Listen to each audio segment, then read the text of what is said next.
नमस्कार। मैं डॉक्टर अमित बगड़िया। जैसा कि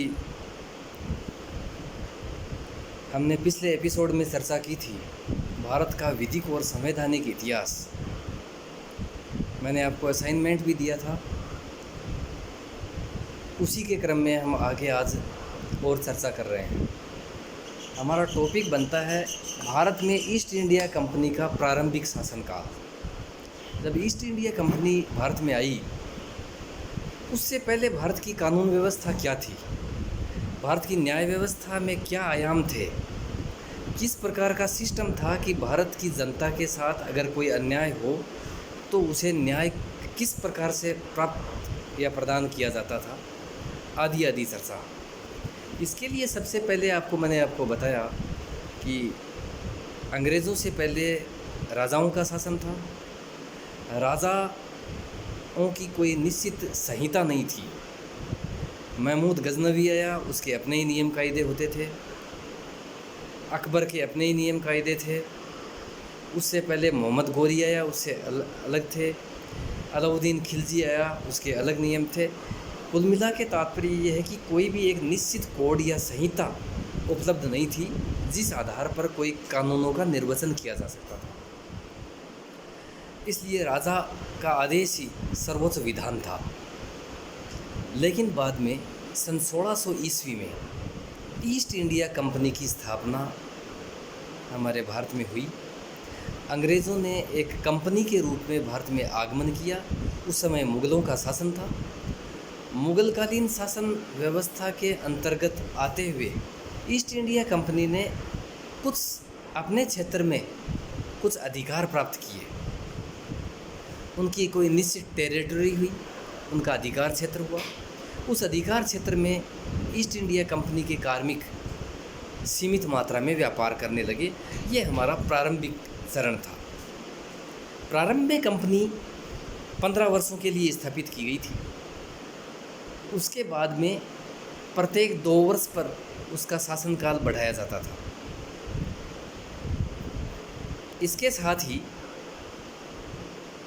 कंपनी ने कानून बनाने की अधिकार शक्ति के रूप में मुग़ल कालीन व्यवस्था के अंतर्गत सीमित मात्रा में कानून बनाने का अधिकार प्राप्त कर लिया था।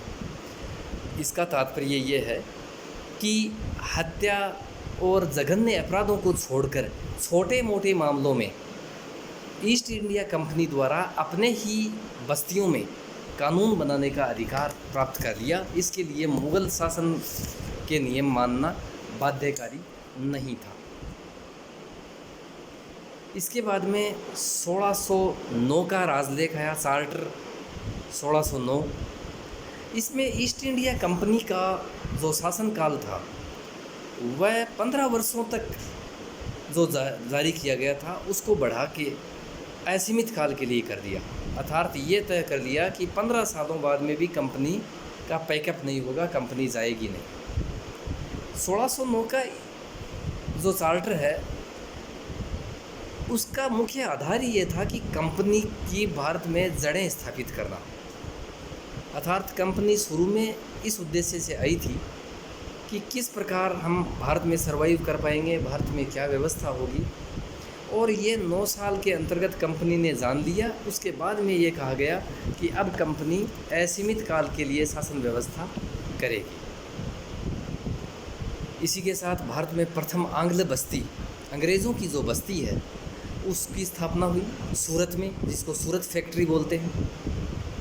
सूरत में अंग्रेज़ों को बस्ती स्थापित करने में पुर्तगालियों से संघर्ष करना पड़ा। प्यारे विद्यार्थियों, आप सबको पता है कि दक्षिण भारत में पहले पुर्तगालियों का भी वर्चस्व था। गोवा में तो अभी तक था, 30-40 साल पहले तक।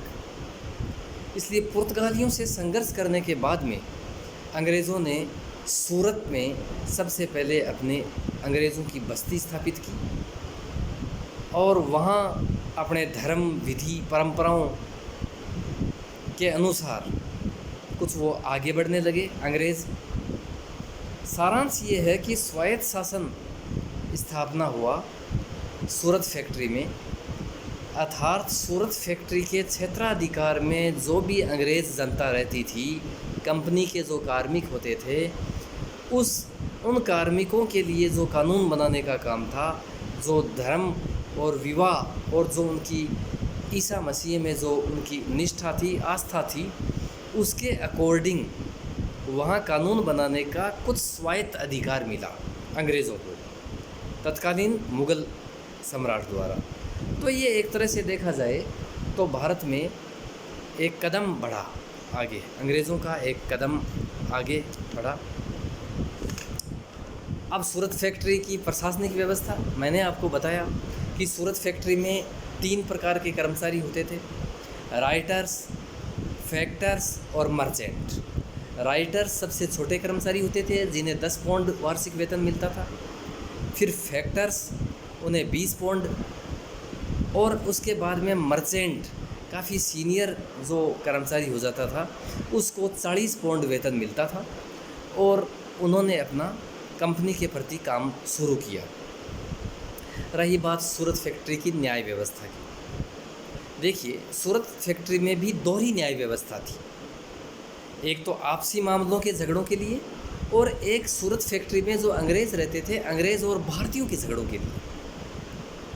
मैंने आपको पहले बताया कि जहां अंग्रेज़ आपस में आपसी झगड़े करते थे, उसका निराकरण, उसकी न्याय व्यवस्था केवल अंग्रेज़ों के हाथ में थी। लेकिन जहां कंपनी के कार्मिक और भारतीय के बीच में किसी प्रकार का झगड़ा हो जाता था, तो वो अब भी मुग़लकालीन व्यवस्था के अंतर्गत ही उसका निपटारा किया जा सकता था। मुग़ल जो कानून थे उसके अकॉर्डिंग भी उसका निस्तारण होता था। इसके बाद में सबसे महत्वपूर्ण आता है 1661 का राजलेख। 1661 का राजलेख ये है कि इससे पहले ये व्यवस्था था कि अंग्रेज़ों की बस्ती में रहने वाले अंग्रेज़ों और भारतीयों पर कानून बनाने का अधिकार कुछ मामलों में अंग्रेज़ों का था, कुछ मामलों में भारतीयों का था। लेकिन अब 1661 के राजलेख द्वारा ये नियम बदल दिया और अब ये नियम स्थापित कर दिया कि आंग्ल बस्ती में रहने वाले सभी लोगों, अर्थात अंग्रेज़ प्लस भारतीय सारे लोगों पर मामले में सुनने का अधिकार अब अंग्रेज़ों को हो गया। अब मुग़लकालीन व्यवस्था का वहाँ धीरे धीरे अवनति काल आ गया। कहने का तात्पर्य है कि इसके अंतर्गत कंपनी को दी गई न्यायिक शक्ति के परिणाम स्वरूप आंग्ल बस्तियों में रहने वाले सभी निवासी, चाहे वह अंग्रेज़ हों अथवा वह देसी भारतीय हों, दीवानी या फौजदारी मामलों के लिए सभी प्रकार के मामलों में राज्यपाल को दंड संबंधी अधिकार शक्ति में वृद्धि कर दी कि वह मृत्युदंड भी देने में सक्षम रहने लगा। कुल मिला के धीरे धीरे हम ये व्यवस्था समझ गए हैं कि किस प्रकार अंग्रेज़ों की शासन व्यवस्था धीरे धीरे आगे बढ़ी। मैंने आपको बताया पहले राजाओं का शासन था, उसके बाद में कंपनी आई, ईस्ट इंडिया कंपनी धीरे धीरे पहले व्यापार करने के हिसाब से आई, उसके बाद में वह अपने लोगों पर कानून बनाया, उसके बाद में वह भारतीयों पर भी कानून बनाने की ओर अग्रसर होने लगी और यही अंग्रेज़ों की नींव डली। अंग्रेज़ों का जो शासनकाल 300 साल तक रहा, वह उसका कहीं न कहीं जो हमें उद्देश्य मिलता है वह ईस्ट इंडिया कंपनी के अंतर्गत ही मिलता है। तात्पर्य यह है कि ईस्ट इंडिया कंपनी कहने को तो एक व्यापारिक कंपनी थी, लेकिन बेसिकली वह व्यापारिक कंपनी की होने के साथ साथ धन कमा के ले जाना वो तो उसकी इच्छा थी, लेकिन उसकी अति महत्वाकांक्षा भी थी।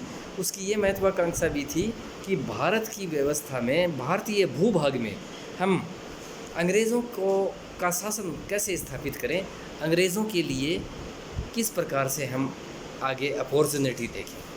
तो इस प्रकार से ये देखने को मिलता है कि अंग्रेज़ भारत में आए और धीरे धीरे सने भारत की न्याय व्यवस्था, भारत की प्रशासनिक व्यवस्था, भारत की सामाजिक व्यवस्था, इन पर वो कब्ज़ा करते करते गए और आगे जाके वह बहुत ही भारत के लिए दूभर स्थिति बनी। इसी के साथ ये टॉपिक समाप्त हुआ।